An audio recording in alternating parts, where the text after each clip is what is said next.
श्री कृष्ण ने बाल स्वरूप में ही कई राक्षसों का वध कर दिया था। पूतना, बकासुर और वत्सासुर राक्षस का वध श्री कृष्ण ने खेलते ही खेलते कर दिया था।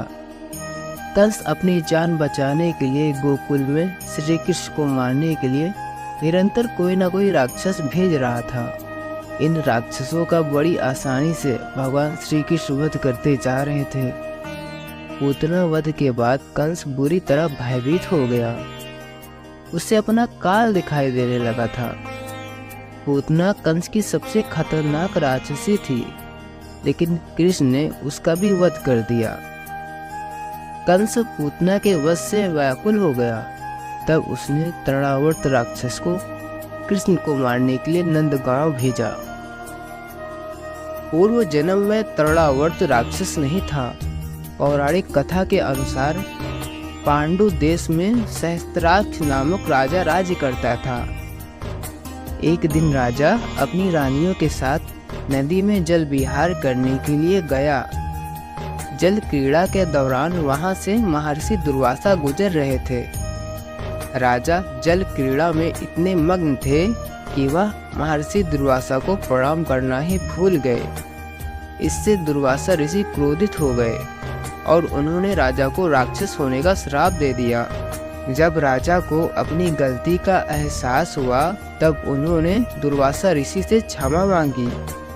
तब महर्षि ने बताया कि श्री कृष्ण के हाथों तुम्हारा उद्धार होगा।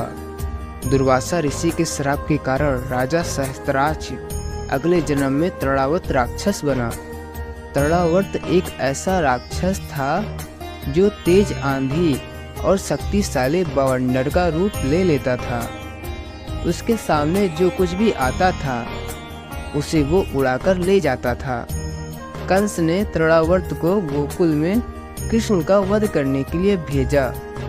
गोकुल में जब माता यशोदा कृष्ण को दूध पिला रही थी, तब तृणावर्त ने आसमान में तेज हवाएं चलाना शुरू कर दिया।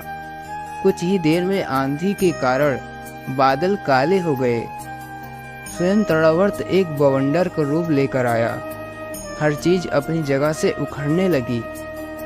तब माता यशोदा की गोद में आराम से दूध पी रहे भगवान श्री कृष्ण समझ गए कि कोई राक्षस आ गया है।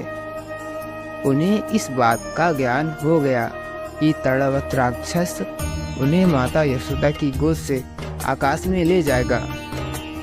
अगर वे माँ की गोद में लेटे रहे तो ये माँ को भी नुकसान पहुँचा सकता है।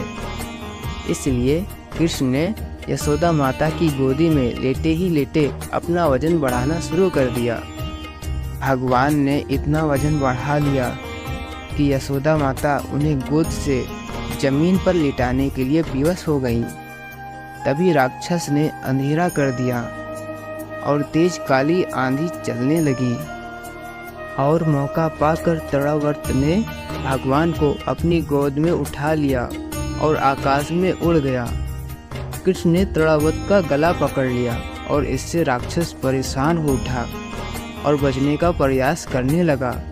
लेकिन श्री कृष्ण ने तब तक उसकी गर्दन नहीं छोड़ी जब तक कि उसके प्राण ना निकल गए। इस प्रकार तृणावर्त को श्राप से मुक्ति मिली। दोस्तों, आपको यह कहानी कैसी लगी हमें कमेंट में ज़रूर बताइएगा। वीडियो अच्छी लगी तो लाइक शेयर सब्सक्राइब कर नोटिफिकेशन बेल को ऑन कर दीजिएगा। Thank you so much for watching this video.